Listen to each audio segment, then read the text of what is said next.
মাথায় আমার রক্ত উঠে গেল এটা ভেবে যে এতদিন যাবৎ যে ব্যক্তির কাছে আমি পুণ্যার্জন করার জন্য পড়েছিলাম সেই ব্যক্তি আসলে একজন স্বার্থান্বেষী ভবঘুরে শয়তান। বললাম, সুতরাং আপনি সমস্তটাই জানতেন? আপনি ওই চাবি ও তোষাখানার জন্য এতটাই উন্মাদ হয়ে গেছেন যে তার জন্য একটি কেন আরো 10টি মানুষের খুন হয়ে যায় তবুও আপনি সেগুলির অন্যায় বলে মনে করবেন না? আমি আজই এখান থেকে চলে যেতে চাই। আপনার মতো মানুষের সঙ্গ নেওয়াটাই আমার ভুল হয়েছে। যাবি যাবি, তোকে নিয়ে আমার আর দরকার নেই বৎস, যাবি তুই। তবে তোষাখানার ঠিকানাটা আমায় জানিয়ে তবে যা যেখানে খুশি, আমি তোকে আটকাবো না। আর আমি নিজেকে আটকে রাখতে পারলাম না। বললাম, যে তোষাখানায় পৌঁছাবার জন্য আপনি মরিয়া হয়ে উঠেছেন জেনে রাখুন সেখানে কিন্তু কোনো ধন দৌলত ঐশ্বর্য নেই।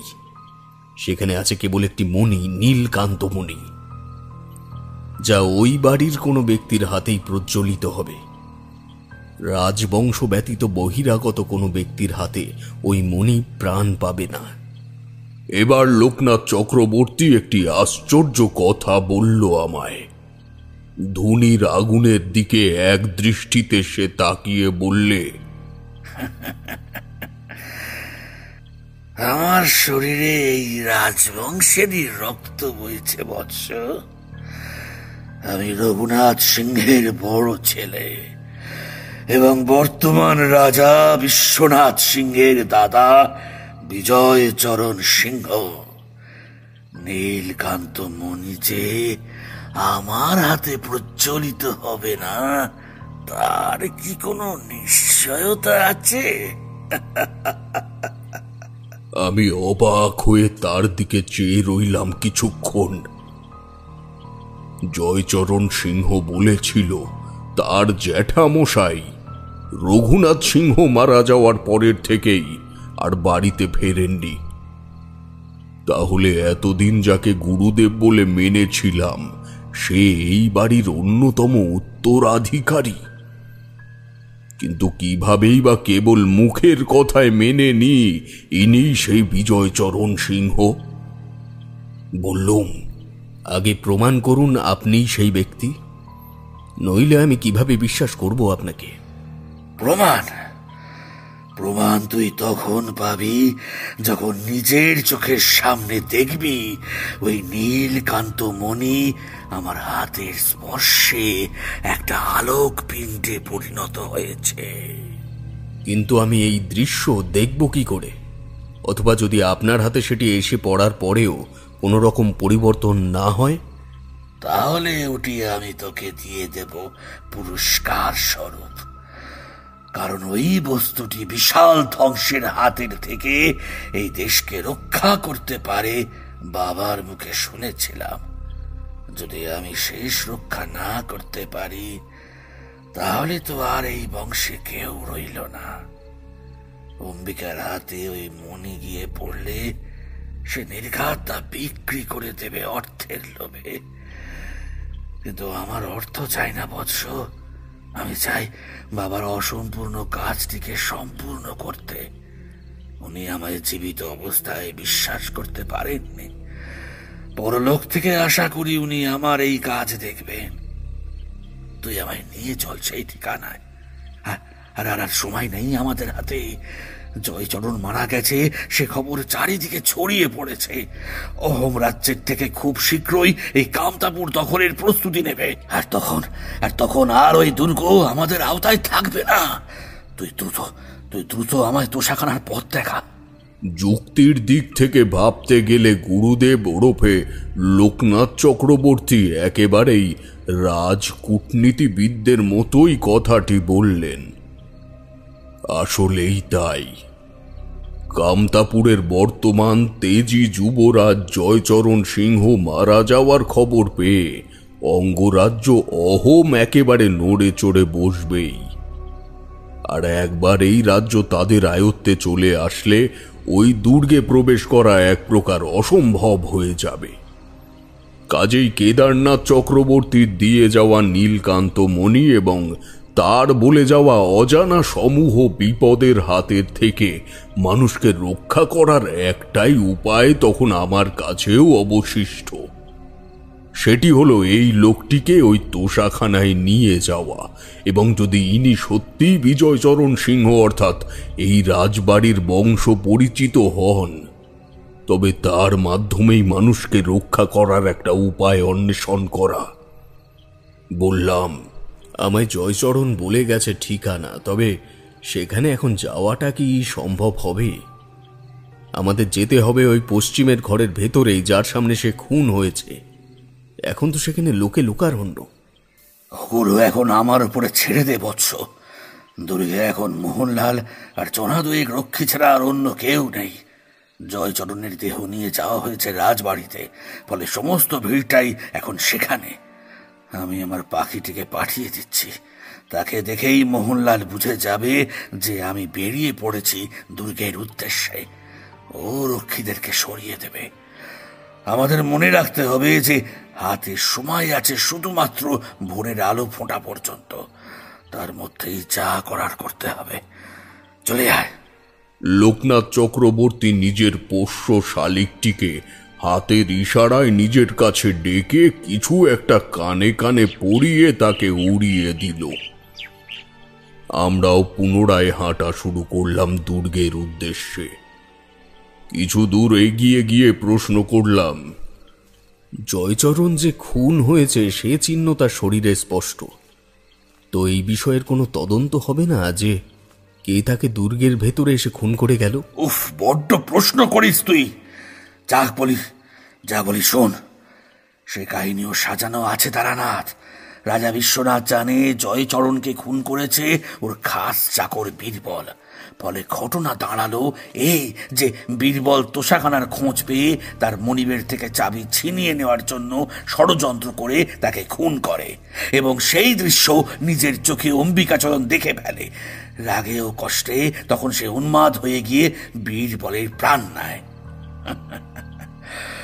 তুই চলে আসার পরে অম্বিকা বীরবলকেও মেরে দিয়েছে ঘটনাটা সাজানোর জন্য। তবে তবে তবে যে চাবির জন্য এত মৃত্যুলীলা, সে চাবিটা কিন্তু পাওয়া যায়নি। অম্বিকার সঙ্গে বীরবলের ধস্তাধস্তিতে সেটি জঙ্গলেই কোথাও হারিয়ে গেছে।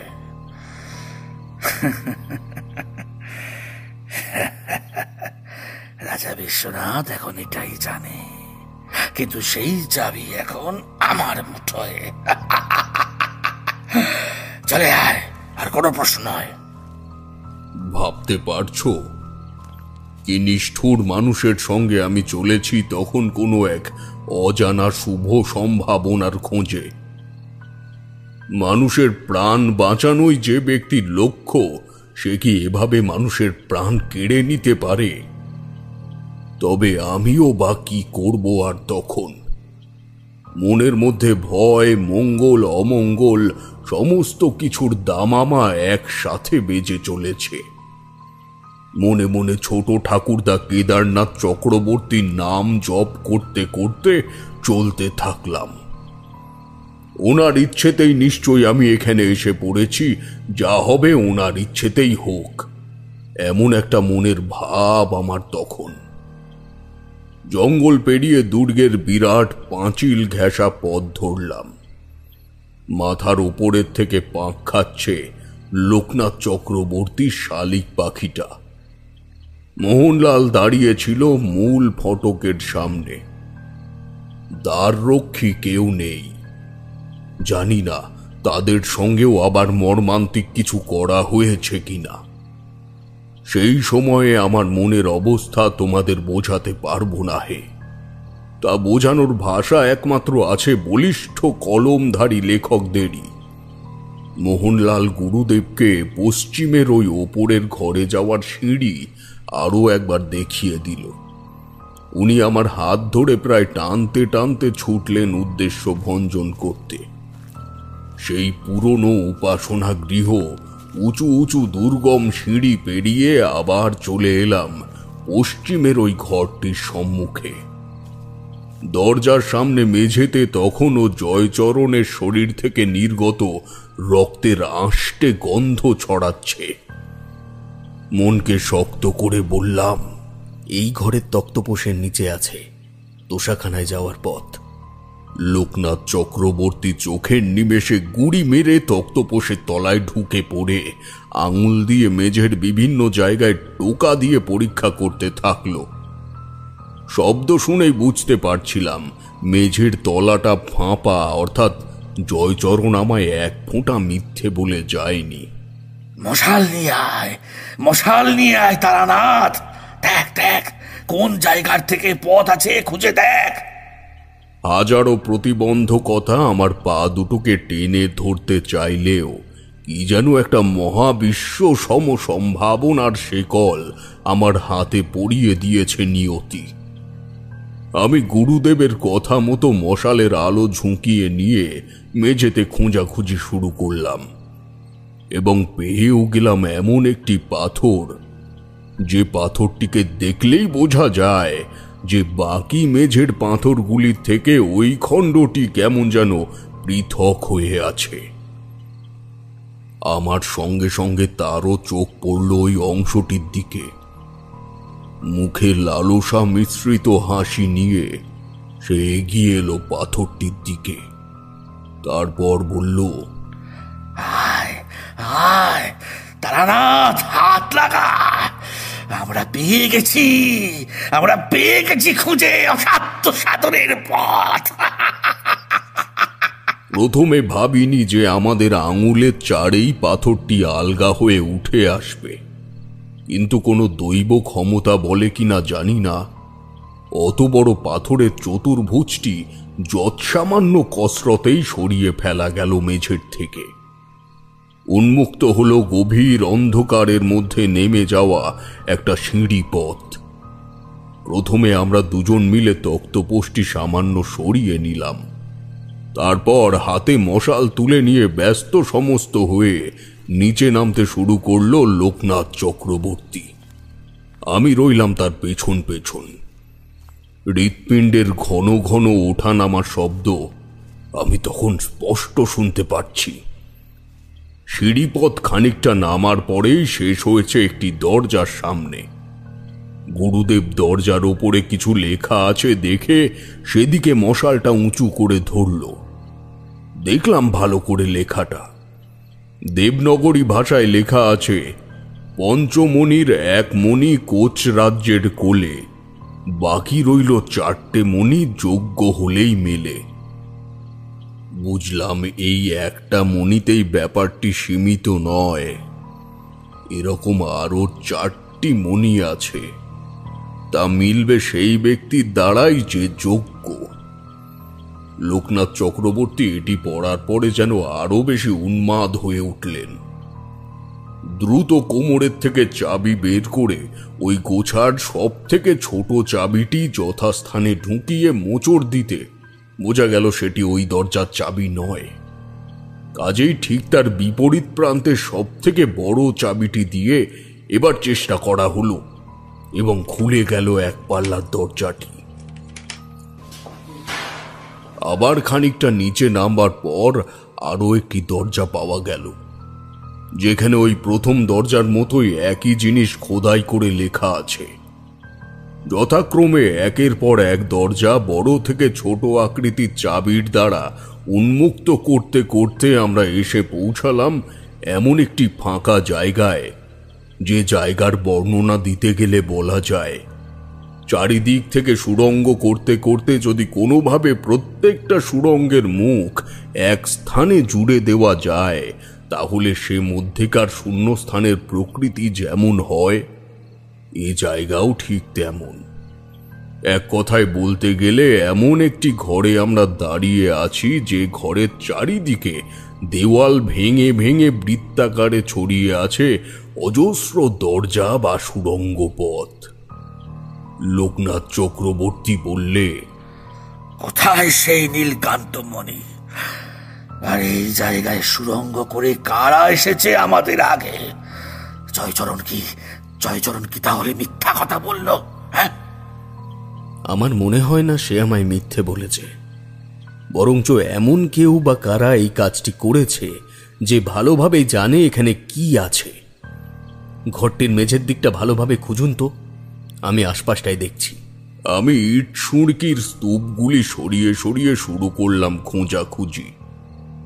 লোকনাথ চক্রবর্তী ফাটল ধরা মেঝের ওপরে ঝুঁকে পড়ে বাজ পাখির নজর দিয়ে অন্বেষণ করছে নির্দিষ্ট মণিটি। মিনিট 10 কি 15 পার হওয়ার পরে যখন অনেকটাই ক্লান্ত হয়ে পড়েছি, তখন শুনতে পেলাম, তারানাথ, এদিকে আয়, এদিকে আয় বৎস, আমি পেয়েছি সেই মণি। এই দেখ, এই দেখ, এই আশ্চর্য নীল রঙের প্রবালের ন্যায় পাথরটি, কি অপরূপ সুন্দর এই বস্তু। কিন্তু গুরুদেব, আপনার কথা অনুযায়ী আপনি যদি এই বংশের প্রয়াত রঘুনাথ সিংহের জ্যেষ্ঠ পুত্র বিজয়চরণ সিংহ হয়ে থাকেন, তবে এই নীলকান্ত মণি তো আপনার হাতেও প্রজ্বলিত হলো না। তবে এই পাথরের আর কার্যকারিতা রইল কি? আরে সব ভুয়ো কথা, কোন এক ভবঘুরে ফকিরের। মণিমাণিক্যের জ্ঞান ছিল না, তাই হয়তো বাবাকে দিয়ে গেছিল এই মণি। যত সব আজগুবি গল্প বানিয়ে। যে ব্যক্তি এসেছিল এই বাড়িতে সে কোনো ভবঘুরে পথিক যদি হতো, তাহলে যে রঘুনাথ সিংহকে কেউ বাঁচাতে পারছিল না, তাকে সে এসে সুস্থ করে তুলেছিল কি করে? এবার লোকনাথ চক্রবর্তী যেন একটু দমে গেলেন। আমি কৌতূহল পূর্বক ওনার হাতে ধরা মণিটির দিকে আরো একটু ঝুঁকতেই উনি সেটি আমার হাতের দিকে এগিয়ে দিলেন ছুঁয়ে দেখবার জন্য। আমি কম্পিত হস্তে মণিটি গ্রহণ করতেই চোখের পলকে তার থেকে ঠিকরে বের হলো অসংখ্য নীল আলোক দ্যুতি। কি তীব্র সেই আলোর তেজস্ক্রিয়তা, তাকিয়ে থাকা যায় না।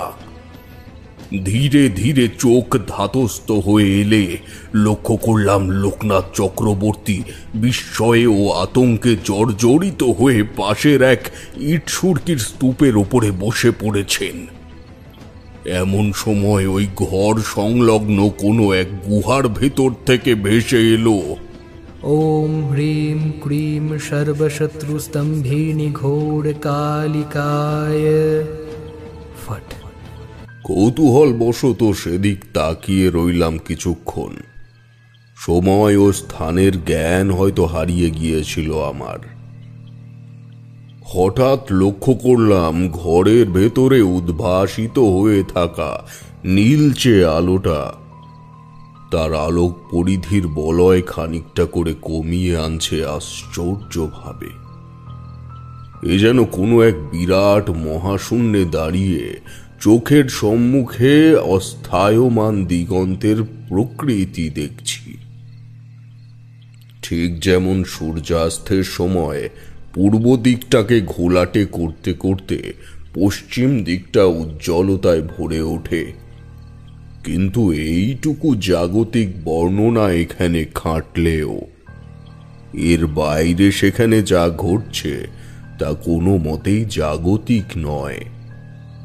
বললে বিশ্বাস করবে কিনা জানি না, কোনো এক বহির্জাগতিক ক্ষমতা ঘরের সম্পূর্ণ নীলচে আভাটাকে যেন শুঁষে একত্রিত করে ওই মন্ত্রোচ্চারিত সুড়ঙ্গ পথে প্রবেশ করাচ্ছে।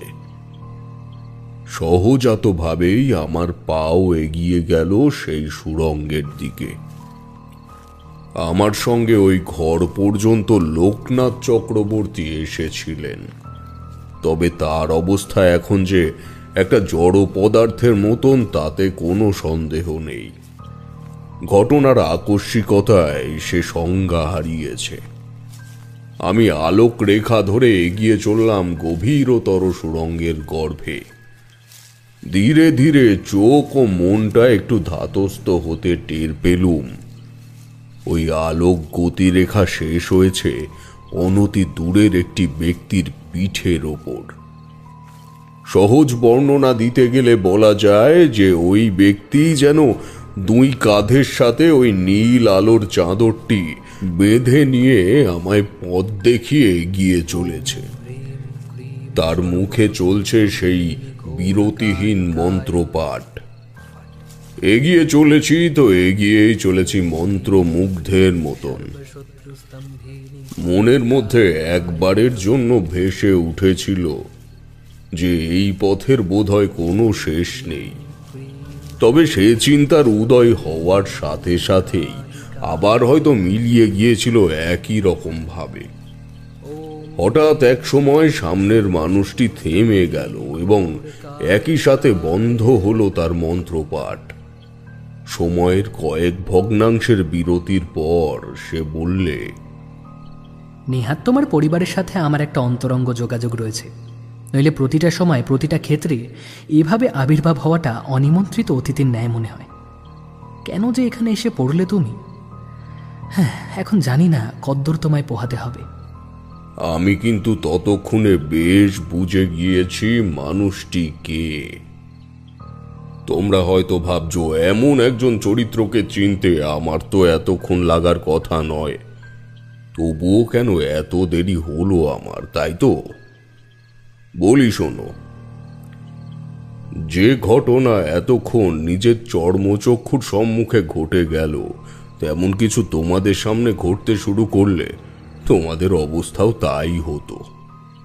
ব্যাপারটা খানিকটা এমন যে গ্রাম বাংলায় প্রচলিত ভুলো ভূতেরা যেমন মানুষকে ঘুমের মধ্যে ভুলিয়ে নিয়ে বহু দূরে নিয়ে যায় তার বাড়ির থেকে, এবং সেই মানুষও বিচার বুদ্ধির জ্ঞান হারিয়ে হাঁটতে শুরু করে তার পিছু পিছু, এটাও ঠিক তেমনই পরিস্থিতি ছিল আমার জন্য।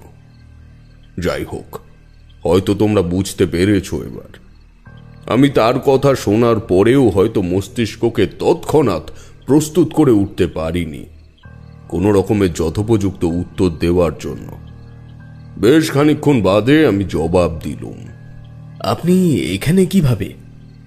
আমি এখানে কিভাবে তা তো তোমার আমার থেকে ভালো জানবার কথা। আমার অনেক গুরুত্বপূর্ণ কাজ থাকে ভাই। তোমার জন্য এমন বারংবার ছুটে আসাটা সম্ভব কি? আমার জন্য ছুটে এসেছেন? আমি যে এখানে আছি তার খবর আপনাকে কে দিল? খবর যে পাঠায় আমায় সেই পাঠিয়েছে। তাছাড়া এর আগেও এখানে আমাকে আসতে হয়েছে অনেকবার, ওই মণি পাহারা দিতে। তখন জানতাম না সেই ঘুরে ফিরে তুমি এসে এর সঙ্গে জড়িয়ে পড়বে। তিনি বলেছিলেন যদিও কেউ না পারলে অবশেষে একজন আছে যাকে এই কাজ শেষ করতেই হবে। এই তিনিটা কে? কে বলেছে আপনাকে আমার কথা? তোমায় আর দ্বন্দ্বে রাখবো না। তুমি এক কাজ করো, এখানের থেকে সোজা চলে যাবে সাগর দিঘির পারে নাটাবাড়ি নামের গ্রামে। গ্রামটা ছোট, কয়েক ঘর মানুষের বসবাস। ওখানেই প্রমোদ বেদে নামের একজন আছে। গরিব মানুষ, সাপ খেলা দেখিয়ে তার সংসার চলে। তার দাদু হারান ওঝা ছিলেন ভগবান তুল্য একজন মানুষ। ওই মানুষটির কাছেই বেশ কিছুদিন আশ্রয় নিয়েছিলেন তোমার ছোট ঠাকুরদা কেদারনাথ চক্রবর্তী। তোমার মতোই একজন উদার মনের উন্নত পর্যায়ের তন্ত্র সাধক ছিলেন তিনি। তবে হ্যাঁ, তোমার কপাল যতটা খারাপ তার থেকেও নিষ্ঠুর কিছু নিয়তি তার জন্য লিখে রেখেছিলেন অদৃষ্ট। এই মনের সদ্ব্যবহার যখন তোমার দ্বারাই সম্ভব, তখন তোমাকেই বাকিটা করতে হবে। আমার হাতেও ওই নীলকান্ত পাথর প্রাণ পায়নি। এর আগেও আমি বহুবার ওই পাথর স্পর্শ করেছি এই তোষাখানায় এসে। আপনি কেন আসতেন এখানে? ওই যে বললাম, পাহারা দিতে। এটি পাহারা দেওয়ার জন্য আপনাকেই কেন আসতে হবে? তা আমি জানি না তারানাথ। তোমাকেও যেমন অদৃষ্ট ঘুরিয়ে নিয়ে চলেছে, আমাকেও সেই রকমই একজনের নির্দেশ মেনে চলতেই হয়। যদি এখন আবার জিজ্ঞেস করো যে কার কথা শুনে চলতে হয়, তাহলে আমি বলতে পারবো না। আমি চললাম। যদি আমাকে নিজের মনে করো তবে আমি যা বললাম সেটাই করবার চেষ্টা করো। এখন আসি ভাই। তার কথা শেষ হতেই উজ্জ্বল আলোক আভার রেণুগুলি ধপ করে নিভে গিয়ে তা মিশে গেল মিশমিশে কালো সীমাহীন অন্ধকারে। আমি কিংকর্তব্য বিমূঢ় হয়ে খানিকক্ষণ দাঁড়িয়ে থাকার পর ফেলে আসা পথের দিকে চাইলুম। খেয়াল হলো ওই তোষাখানায় একটা মশাল রয়েছে, যেটির সাহায্যে আমরা ওই ঘর পর্যন্ত এসেছিলাম। সেই মশালের মৃদু হলদে আভা ঘর ও গুহামুখের সংযোগস্থলকে ঈষৎ দুলীয়মান আলোক তরঙ্গ দিয়ে আমায় যেন ইঙ্গিত করছে সেদিকে ফিরে গিয়ে তাকেও আমার সঙ্গী বানাতে। আমি তাই করলুম। তোষাখানার থেকে মশাল তুলে নিয়ে বেরিয়ে পড়লাম মুক্ত পথ ধরে। লোকনাথ চক্রবর্তী অজ্ঞান হয়ে রয়েছে ইট সুরকির চূড়ার উপরে পড়ে। মনে মনে ভাবলাম, আজ না হয় কাল কেউ না কেউ নিশ্চয়ই এই তোষাখানা পর্যন্ত পৌঁছবে, যেহেতু সমস্ত দরজা খোলা রেখে আমরা এখানে পৌঁছেছি। কেউ আসুক আর না আসুক, মোহনলাল তো আসবেই। যাই হোক, শুরু হলো আমার আর এক অজ্ঞাত যাত্রা অমর জীবনের কথা অনুযায়ী। সে বলেছে ওই ভূগর্ভস্থ পথ কোনো এক সাগর দিঘির পাড়ে গিয়ে উঠবে, আর সেই দিঘি সংলগ্ন গ্রাম নাটাবাড়িতে আমাকে পৌঁছতে হবে। চলার গতি বাড়িয়ে দিলাম খানিকটা। আশ্চর্য বিষয় হলো, একটা মানুষের পক্ষে তো এতগুলো সুড়ঙ্গ পথ তৈরি করে ওই তোষাখানায় যাওয়া সম্ভব নয়। তাহলে কি এই কাজ রঘুনাথ সিংহ করেছিলেন? জয়চরণ বলেছিল কেদারনাথ চক্রবর্তী তাদের বাড়ির থেকে চলে যাবার পর রঘুনাথ সিংহ নাকি মাঝে মাঝেই নিরুদ্দেশ হয়ে যেতেন। সে সময় কি কোনো কারণে এই গুপ্ত পথগুলি তৈরি করেছিলেন তিনি, নাকি সমস্তটাই অমর জীবনের কৃত্তি? বলা যায় না। তার সৃষ্টি, তার আবির্ভাব এতটাই অমানবিক ও অপার্থিব যে কোনো কাজ তার পক্ষে বোধহয় করা সম্ভব। হাঁটতে হাঁটতে ক্লান্ত হয়ে পড়ছি, তবুও সে রাস্তা ফুরোচ্ছে না। যেমন অকাল শ্রাবণের মতো অমরের আবির্ভাব হয়েছিল, ঠিক তেমন ভাবেই সে নিরুদ্দেশ হয়েছে, নীল আলোক তরঙ্গের সাথে সাথেই। নইলে এতক্ষণ আরো একবার তার দেখা পেতুম। চিন্তার সে সময় আমার কোনো সীমা পরিসীমাই নেই, যে কারণে পায়ের সাথে সাথে মস্তিষ্কও তখন ক্লান্ত। ঠিক করলাম এবার একটু বসে জিরিয়ে নি। চোখের পাতা ভারী হয়ে এসেছে। মশাল ধরে থাকা হাতটা যন্ত্রণায় বিষিয়ে উঠছে মাঝে মাঝে। অবশেষে আর না পেরে সেটিকে মাটিতে গেঁথে দিয়ে তার পাশে আমি সমস্ত শক্তিকে আত্মসমর্পণ করে বসে পড়লুম। না, বেশিক্ষণ জেগে থাকতে পারলাম না। চোখ মোটা মোটা করে কয়েকবার এদিক ওদিক তাকানোর পর আমি ঘুমিয়ে পড়লাম। বেকায়দায় পড়লাম ঘুম যখন ভাঙল তখন।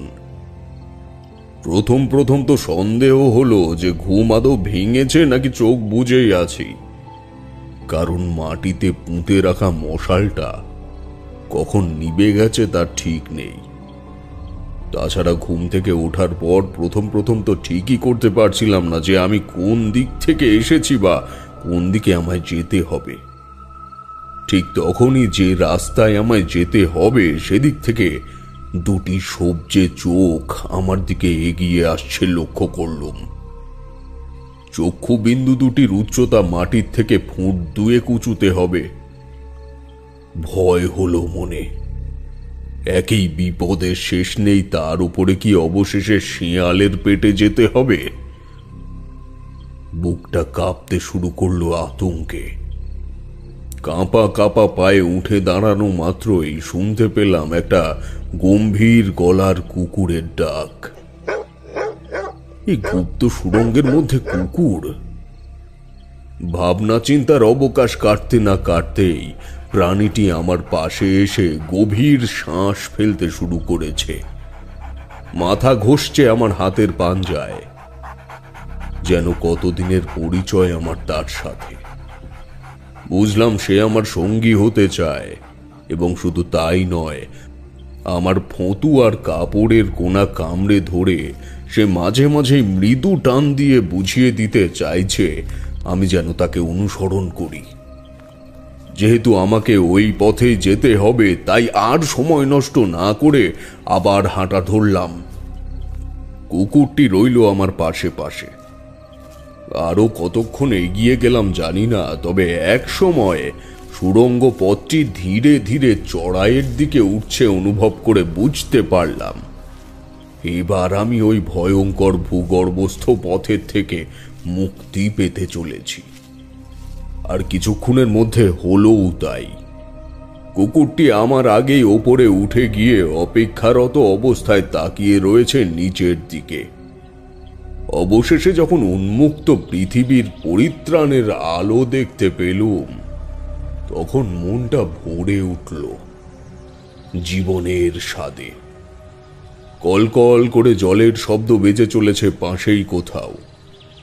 উঠে আসার পরে দেখলাম একটা বিরাট আয়তনের দিঘির পাশে মাথা ছাড়ানো ঘাস ভরা প্রান্তরে আমি এসে পৌঁছেছি। দিঘিটির চারিদিকে প্রৌঢ় প্রহরীর মতো সতর্ক পাহারা দিয়ে চলেছে গোটা 10 তালগাছ।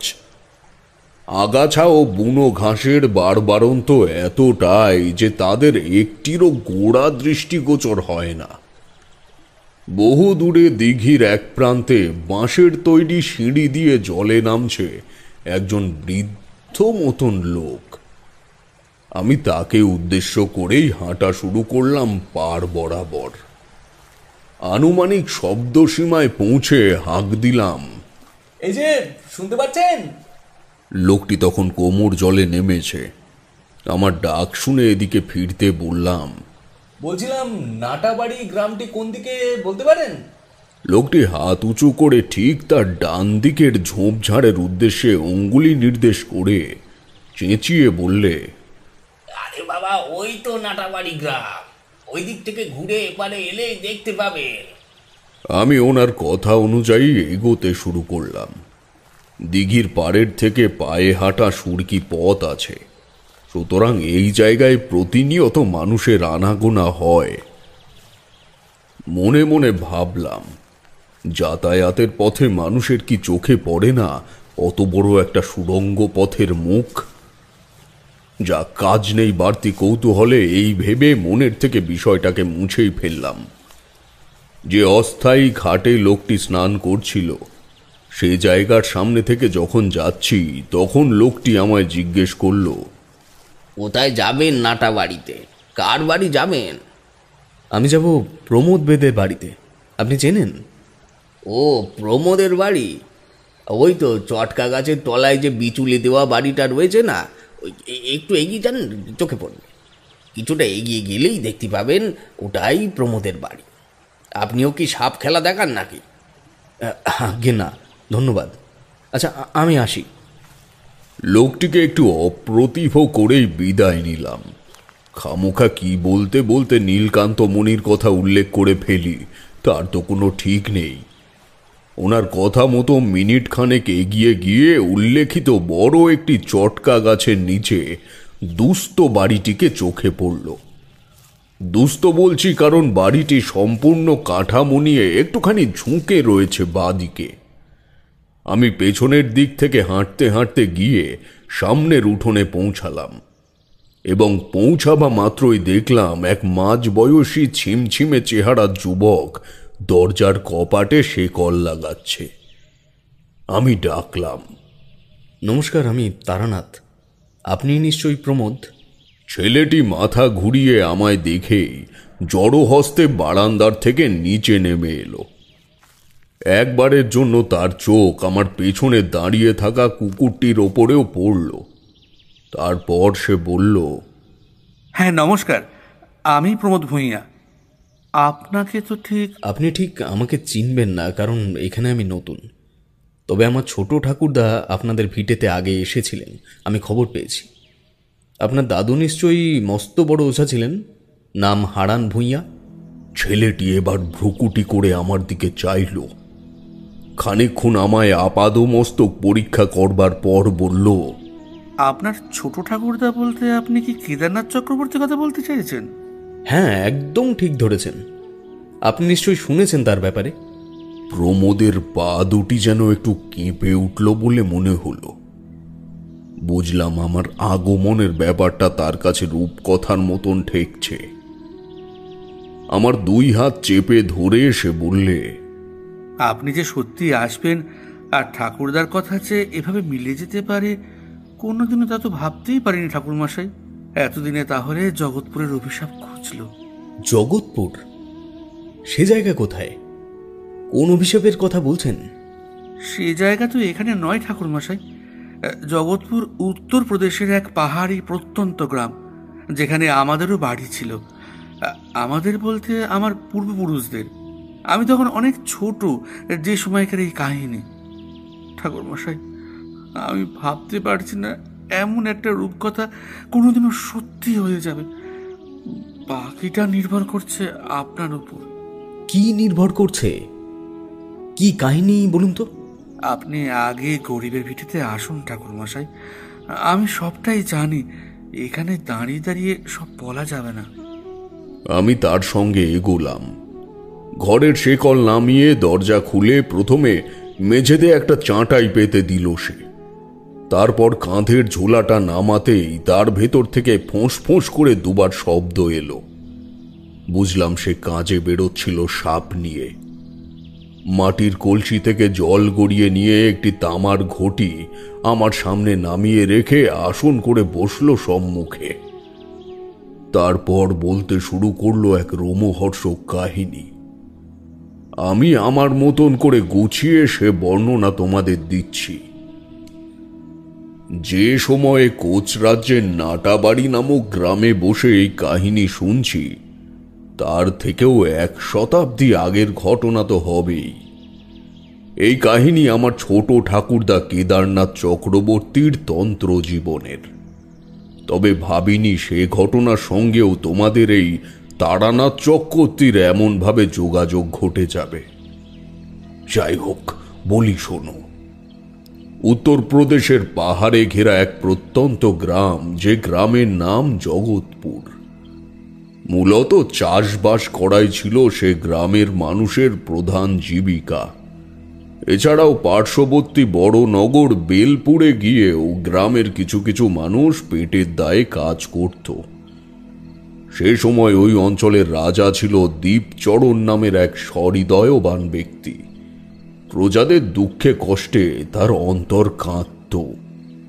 কিন্তু তোমরা তো জানোই, ভালো মানুষের পিঠ বাঁচাতে হলে অনেক কিছু ত্যাগ করতে হয়।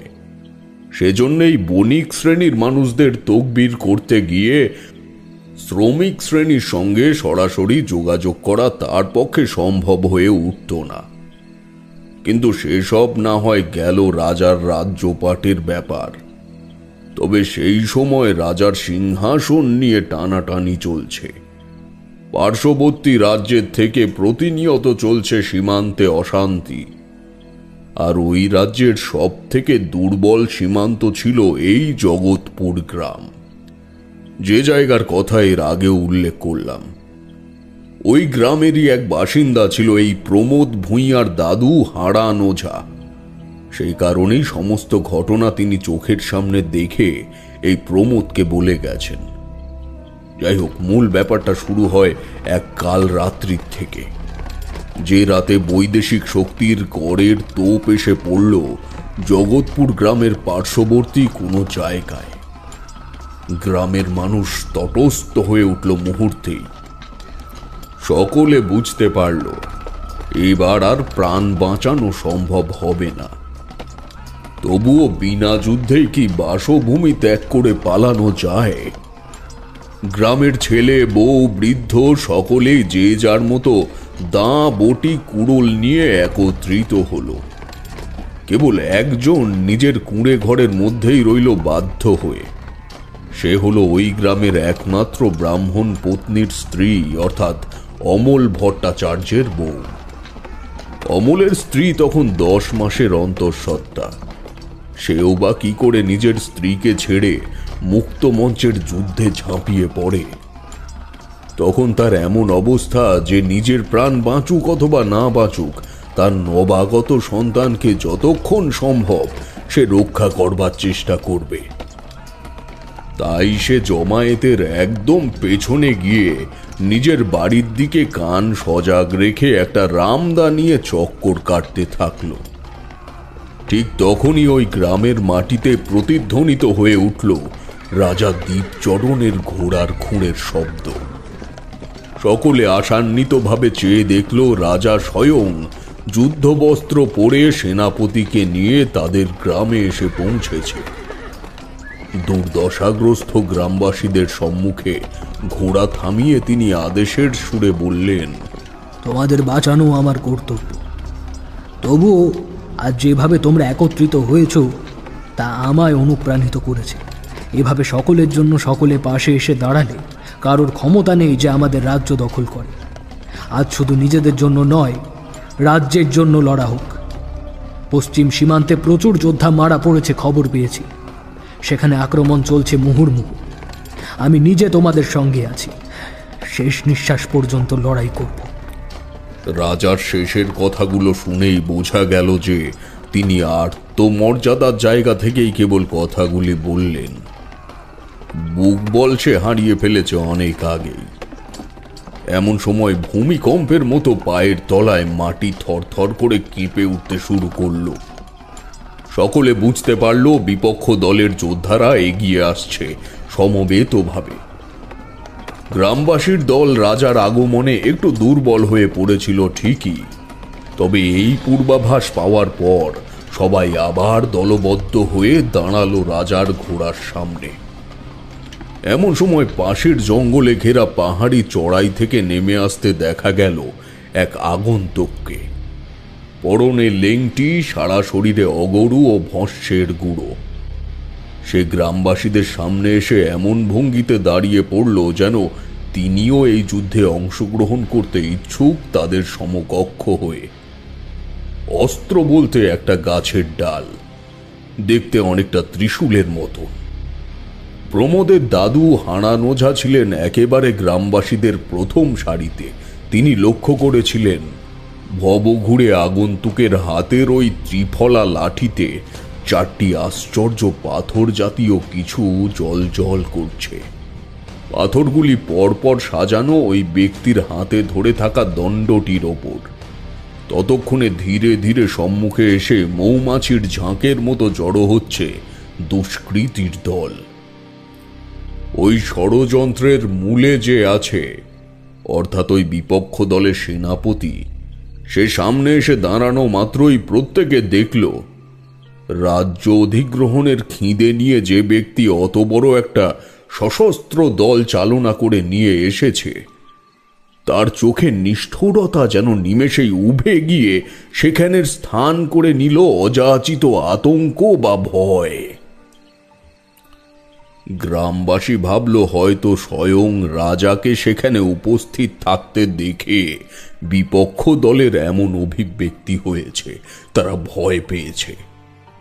কিন্তু তাদের ধারণা সম্পূর্ণ মিথ্যে হল যখন তারা ভয়ার্ত কণ্ঠে ওই শত্রুপক্ষের সেনাপতিকে বলতে শুনল, রাজামশাই, কাদের নিয়ে যুদ্ধে নেমেছেন? এরা তো কেউ মানুষ নয়, এরা তো কেউ মানুষ নয়। শত্রুপক্ষের প্রত্যেকের দৃষ্টি আশপাশের পাহাড়ি অঞ্চল ও জঙ্গলের ওপরে ঘোরাফেরা করছে। গ্রামবাসীরাও সকলে অনুভব করল তাদের আশেপাশে এসে দাঁড়িয়েছে অসংখ্য ছায়ামূর্তি, যাদের চোখে দেখা যায় না কিন্তু স্পষ্ট অনুভব করা যায়। ঠিক তখনই সকলের সম্মুখে দাঁড়িয়ে থাকা আগন্তুক ভবঘুরে এক পা মাত্র শত্রুপক্ষের দিকে এগিয়ে দিতেই তারা পরিমরি করে নিজের নিজের ঘোড়া নিয়ে ছুট লাগালো দুই রাজ্যের সীমানার দিকে।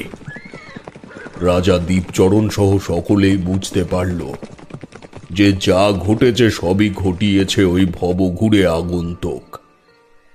সকলের বিনম্র জড়হস্ত ললাট স্পর্শ করল ওই ব্যক্তির উদ্দেশ্যে। সেই ব্যক্তি এবার সকলের দিকে ঘুরে শান্ত কণ্ঠে বললে, আমি কেদারনাথ চক্রবর্তী, আপনাদের রাজ্যের একজন উদ্বাস্তু সন্ন্যাসী। আজ আপনারা মুক্তি পেলেন আপনাদের একতার ক্ষমতায়। ওই ওপরের পাহাড়ি উপত্যকায় আমার ডেরা, সেখান থেকেই আমি সব লক্ষ্য করছিলাম। ভগবানের উপাসক, তাই তার নাম করতে করতে নিচে নেমে এলাম। ভাবলাম রাজ্যের মাটিতেই যখন রয়েছি তখন আপনাদের সঙ্গে অংশগ্রহণ করা আমার কর্তব্য। তবে এই রাজামশাই, আপনার এই রাজ্য খুব বেশি দিন আপনার আয়ত্তে থাকবে না। ধনসম্পত্তি যা একত্রিত করেছেন তা যত দ্রুত সম্ভব অন্যত্র সরিয়ে দিন। কালের নিষ্ঠুর প্রভাব পড়তে চলেছে ভূপৃষ্ঠের ওপর। মারাত্মক বন্যা পরিস্থিতিতে সমস্তটা নষ্ট হয়ে যাবে। হ্যাঁ, আমার যা মনে হলো তাই বললাম, এবার দেখুন কি করবেন কিনা। যারা ফিরে গেছে তারা আবার আসবে, খুব তাড়াতাড়ি না হলেও তারা আসবেই। আমি হয়তো তখন আর থাকবো না। এটুকু বলে কেদারনাথ পুনরায় ফিরে যেতে শুরু করলো পাহাড়ে ঘেরা জঙ্গলের দিকে। ঠিক সে সময় শোনা গেল অমল ভট্টাচার্যের হৃদয় বিদেহী করুণ আত্মস্বর। প্রতিভা, প্রতিভা, তুমি কথা বলছো না কেন? তোমরা কে কোথায় আছো? তাড়াতাড়ি এসো, দেখো আমার প্রতিভা কথা বলছে না। প্রতিভা, প্রতিভা, ওঠো গো, ওঠো, দেখো বর্গিরা চলে গেছে। প্রতিভা, ওঠো। গ্রামের সকলেই দুশ্চিন্তার একটা আঁচ পেয়ে অমল ভট্টাচার্যের বাড়ির দিকে ছুটে গেল। সকলেই জানত ব্রাহ্মণগিন্নি অন্তঃসত্ত্বা। এই প্রমোদের দাদু হারান ওঝা তখন মেয়েটির নারী পরীক্ষা করে দেখল ব্রাহ্মণী আর ইহজগতে নেই। হয়তো কোনো রকমের আতঙ্ক বা ভয়েই তার এই অকাল মৃত্যু। মুখ্য কারণ জানা গেল না। কেদারনাথ চক্রবর্তী কিন্তু দূর থেকে সমস্তটা টের পেল, তবে মৃত মানুষকে জীবিতাবস্থায় ফিরিয়ে আনার ক্ষমতা ব্রহ্মলোকে কারোর নেই। তাই সবার মতোই সেও কষ্ট ও দুঃখে নির্বাক হয়ে রইল। প্রতি মুহূর্তে সে এটুকু বুঝতে পারল যে যা ঘটে গেছে তা ওই যুদ্ধকালীন পরিস্থিতির ব্যস্ততাতেই ঘটেছে। অমল ভট্টাচার্য তার স্ত্রীকে ঘরে একা ছেড়ে গ্রামবাসীদের সঙ্গে দল বেঁধেছিল যখন, তখনই হয়তো সে মারা গেছে। হয়তো আকস্মিক প্রসব যন্ত্রণা তার কারণ হতে পারে, অথবা কোনো কিছু নিয়ে ভয়। সে যাই হোক না কেন, অমল ভট্টাচার্যকে সর্বহারা হতে হলো গ্রামের মাটিকে রক্ষা করবার জন্য। সেই বিষয়টাই সম্ভবত কেদারনাথ মেনে নিতে পারেনি। সে ছিল কালভৈরবের একনিষ্ঠ সাধক, এবং যে সময়ের কাহিনী শোনাচ্ছি ততদিনে কেদারনাথের তন্ত্রের সর্বোচ্চ মার্গ প্রাপ্তি ঘটে গেছে। তিনিই পরবর্তীতে এই নাটাবাড়িতে এসে হারান ওঝার সঙ্গে কিছুদিন থাকাকালীন বাকি ঘটনাগুলি জানিয়ে গেছে। এবার হারান ওঝা সহ তার সমগ্র পরিবার উত্তরপ্রদেশ ছেড়ে এই কোচ রাজ্যে কেন চলে এলো তার মূল কারণ বলি। কেদারনাথ শুরু করে এক অবেদ্য সাধনা কালভৈরবের উদ্দেশ্যে। যে অন্যায়ভাবে একটি মা ও শিশু প্রাণ হারিয়েছে, একজন জন্মদাতা গৃহশূন্য হয়েছে, তার বিরুদ্ধে ঐশ্বরিক পরিণতি কি হতে পারে সেই দাবিতেই তার এই সাধনা। দিনের পর দিন স্তরে স্তরে সে পৌঁছতে শুরু করে কালভৈরবের আশিসের একদম কাছের জায়গা পর্যন্ত। এরকমই এক মধ্যরাতে ঘুম না আসার কারণে ঘরের থেকে বেরিয়ে বাইরে পায়চারি করছিল হারান ওঝা।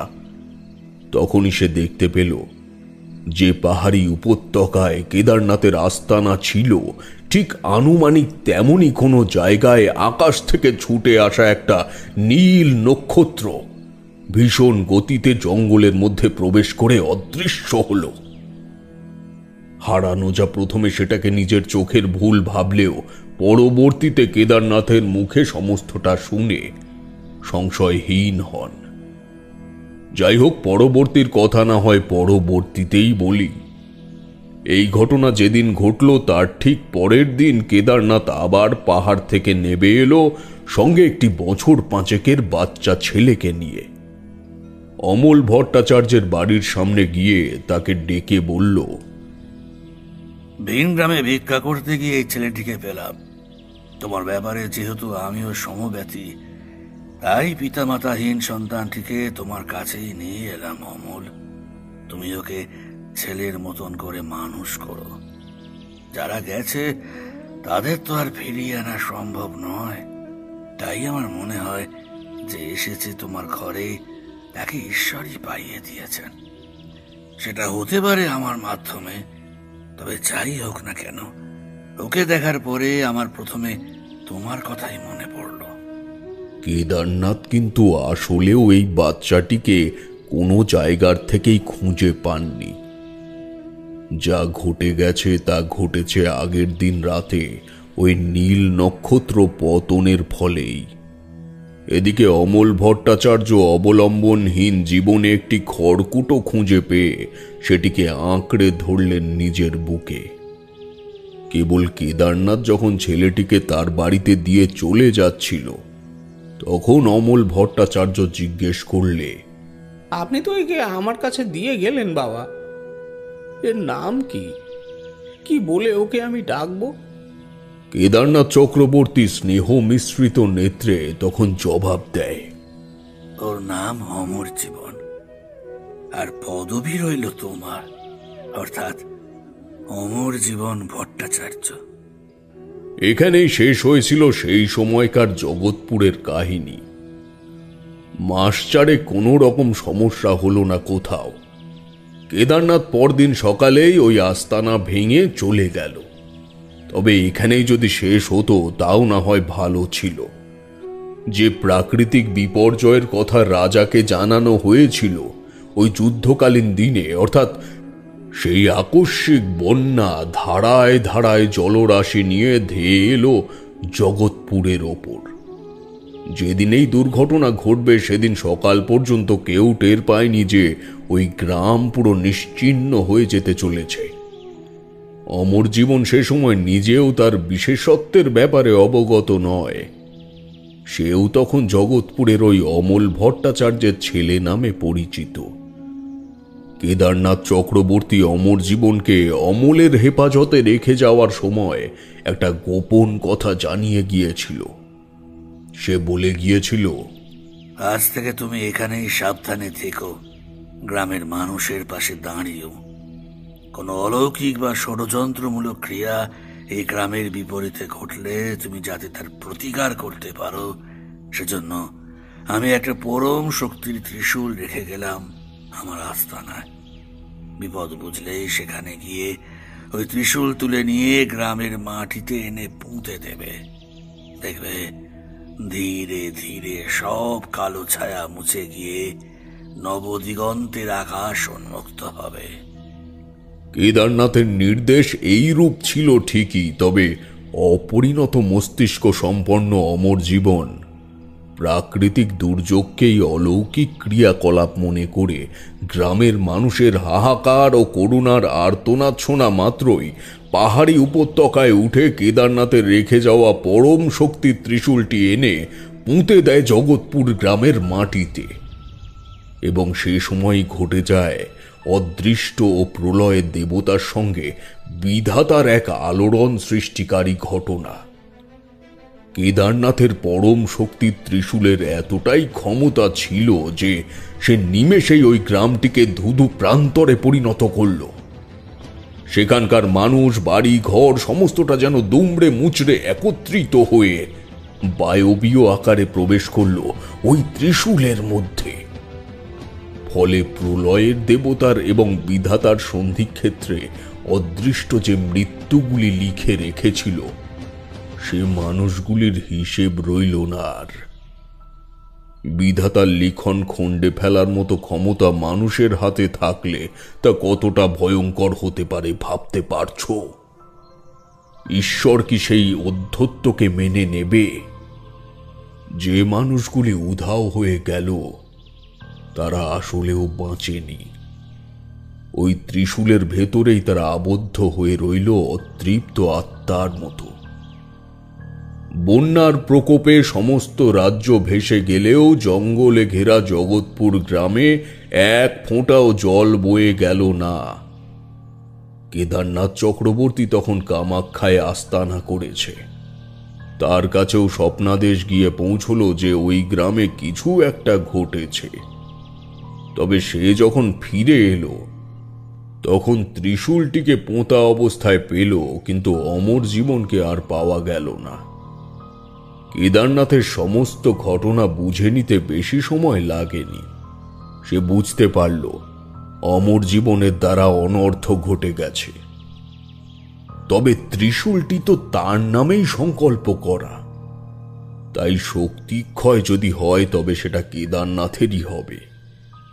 সে ঠিক করে একবার তার দীক্ষা গুরুর কাছে শুনবে যে কিভাবে এই পাপের থেকে পরিত্রাণ পাওয়া যায়। ত্রিশূল সঙ্গে নিয়ে সে চলে আসে এই কোচ রাজ্যের অভয়ারণ্যে। তার গুরুদেব তখন এই জায়গাতেই অধিষ্ঠিত ছিলেন। কেদারনাথ সবকিছু তাকে বলার পর গুরুদেব বললেন, তুই তো মহা বিপাকে পড়েছিস বৎস, তবে পরিত্রাণের জন্য তুই সঠিক জায়গাতেই এসেছিস। আমার কাছে নীলকান্ত মণি আছে, যেটি তোর ওই ত্রিশূলের ঊর্ধ্বভাগের গর্তে, যেখানে এসে 3টি ফলা একত্রিত হয়েছে, সেখানে স্থাপন করতে হবে। তারপর ওই ত্রিশূল নিয়ে গিয়ে পুঁতে দিতে হবে পুনরায় সেই জগৎপুরের মাটিতে। মানুষগুলির প্রাণ ফিরবে না ঠিকই, তবে তুই এই অভিশাপের থেকে মুক্তি পাবি।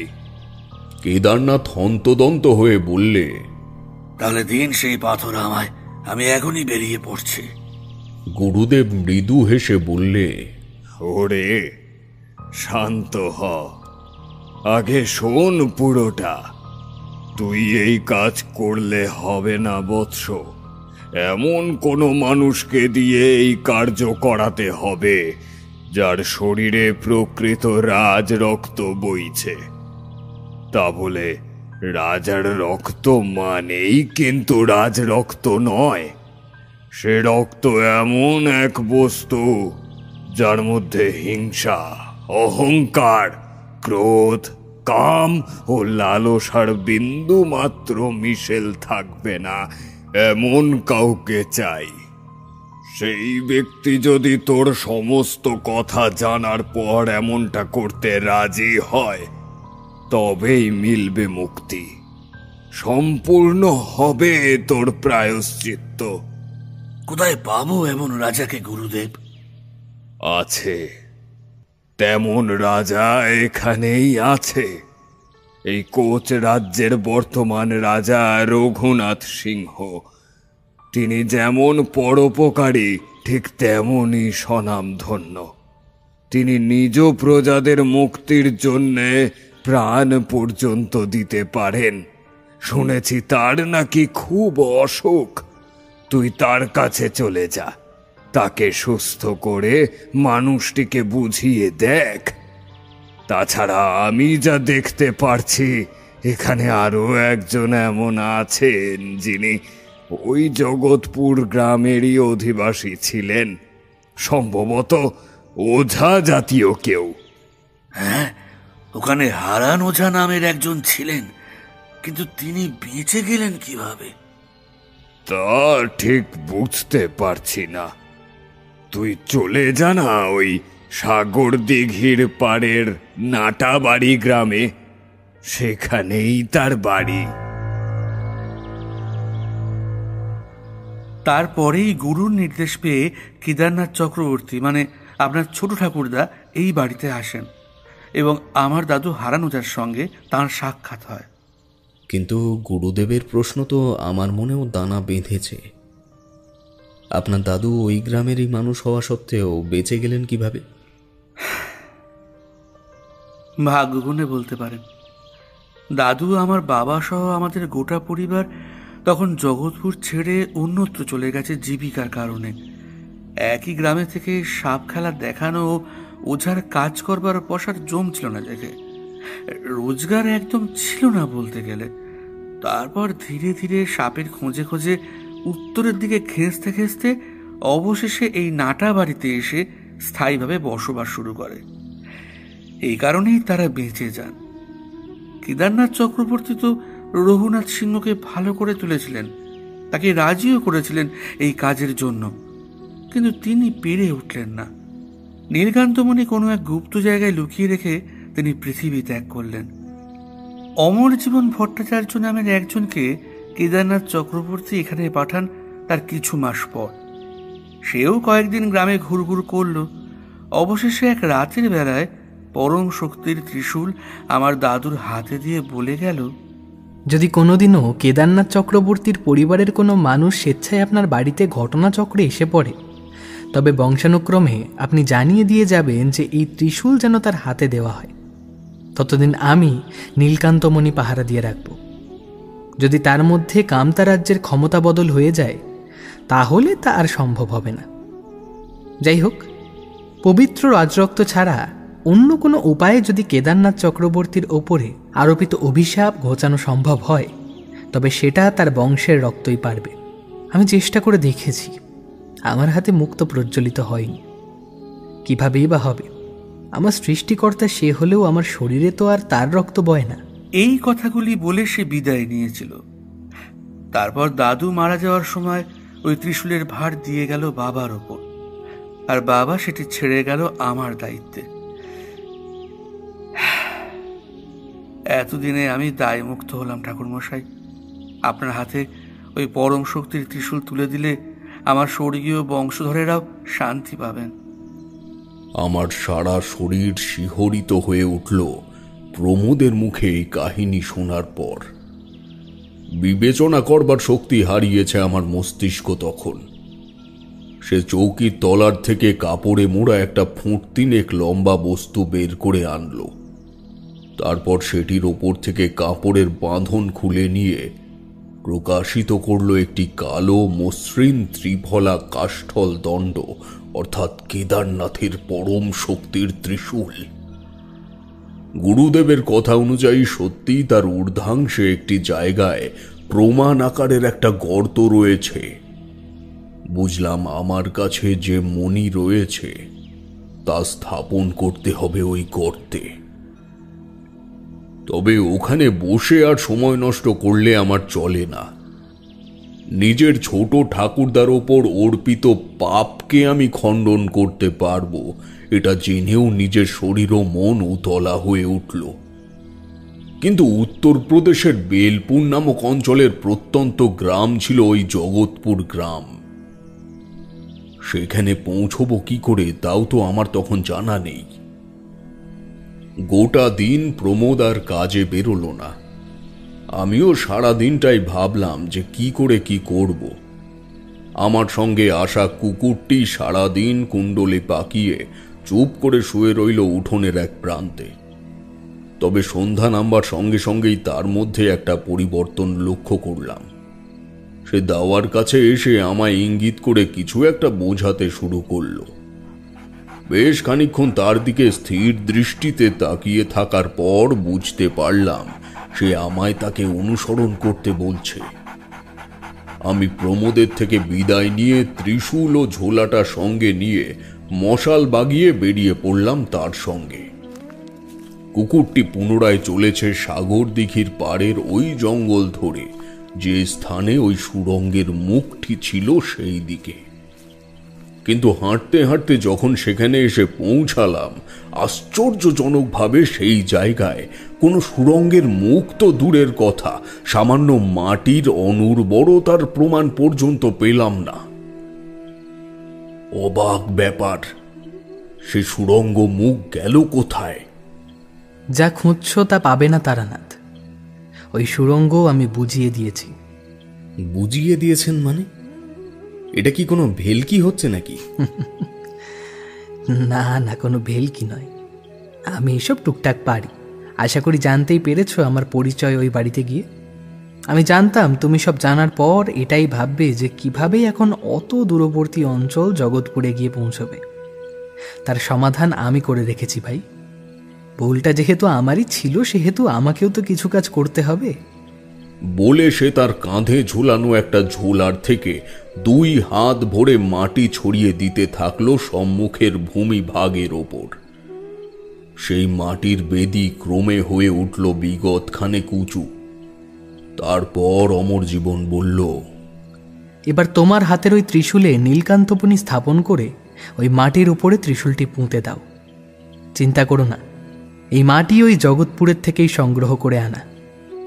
আমি এইটুকু আয়োজন করেই রেখেছিলাম তোমার জন্য। আপনার কৃতকার্যের কারণে আমার ছোট ঠাকুরদা শাপগ্রস্ত হয়েছিলেন। আবার এমন কিছু করতে চাই না যার থেকে বিপদ আরও বেড়ে যায়, সে জীবিতাবস্থায় থাকুক অথবা মৃত অবস্থায়। অন্তত এই অভিশাপের থেকে তো মুক্তি পাবে। দুশ্চিন্তার কোনো কারণ নেই। ওই কেদারনাথ চক্রবর্তী আমার সৃষ্টিকর্তা শুধু নয়, এত বড় কর্মকাণ্ডের পরেও তিনি আমায় সব রকম শিক্ষা দিয়েছেন। তুমি জিজ্ঞেস করেছিলে না আমার বাবাকে?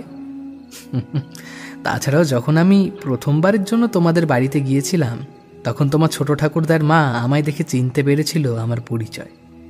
তাকে আমি দর্শন করিয়েছিলাম কেদারনাথের। সেই সময় তোমার বাবাও অনেক ছোট। আমি জানিয়ে এসেছিলাম তোমার জন্ম লগ্নে আকাশে দেখা যাবে এক আশ্চর্য নীল উল্কা। তা যে অক্ষরে অক্ষরে মিলেছে সেটা শুনেছ নিশ্চয়ই। এইসব ক্ষমতা আমার জন্মগত হলেও ক্ষমতার উপরে সংযমের প্রক্রিয়া আমায় শিখিয়েছেন কেদারনাথ চক্রবর্তী। সে তোমার ছোট ঠাকুরদা হতে পারে, তবে আমার কাছে তিনি আমার সৃষ্টিকর্তা। এতদিন পরে প্রায়শ্চিত্ত করবার সুযোগ পেয়ে আমি কি তা হাতছাড়া করতে পারি? এরপর আর তাকে অবিশ্বাস করবার কোনো প্রশ্নই থাকে না। অমর জীবনের ঘটনা ততদিনে আমি শুনেছি বাবার মুখেই, তবে দেবদর্শন মুকুজ্জের বাড়ির ওই ঘটনা তখনও ঘটেনি। তার বাচন ভঙ্গিতে এমন একটা বিশ্বাসের মোড়ক রয়েছে যার থেকে নিজেকে বিচ্ছিন্ন করা সম্ভব নয়। ঝোলার থেকে নীলকান্ত বনি বের করে স্থাপন করলাম পরম শক্তির ত্রিশূলটির সেই শূন্য স্থানে। কাকতালীয়ভাবে কিনা জানি না, একেবারে নিপুণভাবে গর্তের আয়তনটিকে জাপটে ধরল বহু প্রাচীন পাথরটি। তারপর ত্রিশূলটিকে মাথার উপরে তুলে প্রমাণ শক্তিতে তা ওই বিছিয়ে রাখা মাটির উপরে পুঁতে দিতেই 5টি মণির ভেতর থেকে ঠিকরে বের হলো 5 বর্ণের 5টি বৃত্ত। যথাক্রমে নীল, লাল, হলুদ, সবুজ ও কমলা রঙের এই বৃত্তগুলি মন্থর গতিতে প্রদক্ষিণ করতে শুরু করলো আমার মাথার চারিদিকে। সম্মুখে কি আছে না আছে তখন আর সেসবের জ্ঞান আমার নেই। কেবল বিচার বুদ্ধিহীন হয়ে চেয়ে রইলাম সেদিকে। কতক্ষণ এই আশ্চর্য আলোক লীলা দেখছি জানি না। এক সময় নীল বৃত্তটির মাঝে ফুটে উঠল একটা বায়বীয় চেহারা। সে চেহারার এপার ওপার দেখা যায়, তবে সেটি যে একটা মুখ তা বুঝতে অসুবিধা হয় না। মুখটা খানিকটা আমার ঠাকুরদা রামনাথ চক্রবর্তীর মতন হলেও মাথা ভর্তি জটা ও দাঁড়ি গোফের জঙ্গল প্রমাণ করে দিচ্ছে যে যাকে দেখতে পারছি সে একজন সন্ন্যাসী। অর্থাৎ দাদুর সঙ্গে চেহারার মিলটাই আমায় বুঝিয়ে দিল সে হলো আমার ছোট ঠাকুরদা, অর্থাৎ দাদুর ভাই কেদারনাথ চক্রবর্তী। দেখতে অনেকটাই একই রকম। পরক্ষণে এই লাল বৃত্তটার মধ্যে ভেসে উঠল আরো একটি মুখ। এমন ব্যক্তির মুখ যে কিছুক্ষণ আগেই আমার সামনে দাঁড়িয়েছিল, অর্থাৎ অমর জীবন ভট্টাচার্য। হলুদ বৃত্তের মধ্যে দেখতে পেলাম আমার আংশিক পথ প্রদর্শক সেই ষাঁড় মেয়েটিকে। কিন্তু বহু প্রতীক্ষার পরেও বাকি দুটি বৃত্তের মধ্যে আর কাউকে দেখতে পেলাম না। দিনের আলো ফুটে ওঠার সাথে সাথেই ধীরে ধীরে মিলিয়ে গেল আলোর ছটাগুলি। বুঝলাম এই পরম শক্তির ত্রিশূলে এই 3 জনের ক্ষমতা বিরাজমান হল। মুক্তি পেল জগৎপুর গ্রামের অভিশাপগ্রস্ত মানুষের পরমাত্মা। কিন্তু বাকি দুটি মণিতে, মানে ওই সবুজ ও কমলা মণিতে কি আছে তা অজানাই রয়ে গেল সে সময়। বহু বছর পরে, অর্থাৎ কলকাতায় চলে আসবার পরে এক শুক্লা পক্ষের রাতের বেলায় হঠাৎ সেই ত্রিশূলের কথা আমার মনে পড়ে গেল। আমি সেটা কাছেই রেখেছিলাম, তবে আর কোনোদিনও না অমর জীবনের মতো আমার দ্বারা কোনো ভুল হয়ে যায় সেজন্য সঙ্গে করে নিয়ে কোনোদিনও ঘুরিনি। হাতে ক্ষমতা থাকলে তার অপব্যবহার হবেই। তো চারির তখন বিয়ে দিয়ে দিয়েছি। তোমাদের বৌঠান গেছে বেয়াই মশাই ও বেয়ানের আমন্ত্রণে ময়নাশুটি গ্রামে চারির শ্বশুর বাড়িতে। আমারও নিমন্ত্রণ ছিল, তবে কেন জানি না শরীরটা সাথ দিল না। অবশেষে জামাই ও ব্রজভূষণ এসে স্ত্রীকে নিয়ে গেল। ওই রাতে কি মনে হতে আমি ত্রিশূলটি নিয়ে বাড়ির উঠোনে এলাম। তুলসী পীরের সামনে দাঁড়িয়ে একবারের জন্য সেটা মৃদু চাপে ঢুকিয়ে দিলাম নরম মাটিতে। পরক্ষণেই আবার সেই পঞ্চবৃত্তের আবির্ভাব। তবে এবার কিন্তু আর বাকি বৃত্ত দুটি ফাঁকা রইল না। কেদারনাথ, অমর জীবন এবং সেই ষাঁড় মেয়েটির সাথে পাশাপাশি দুটি বৃত্তের সবুজটিতে ভেসে উঠল আমার স্বর্গগত জন্মদাতা মায়ের মুখ, এবং কমলাটিতে দেখতে পেলাম আমার একমাত্র মেয়ে চারীকে। মনে এই বিষয়টা গেঁথে গেল আমার যে এই পঞ্চমণি ত্রিশূল আমার গোটা জীবনের ইতিহাস বহন করছে। এই ত্রিশূল যে কোনো জায়গায় পুঁতে দিলে মঙ্গল হবে কি অমঙ্গল হবে জানি না, তবে যে কেউ এটি হাতে নিলে সেও তারানাথে রূপান্তরিত হতে পারে। আপাতত যতদিন বেঁচে আছি ততদিন এটা আমার কাছেই থাক। মৃত্যুর আগে যোগ্য কাউকে দিয়ে যাব এই পরম শক্তির ত্রিশূল।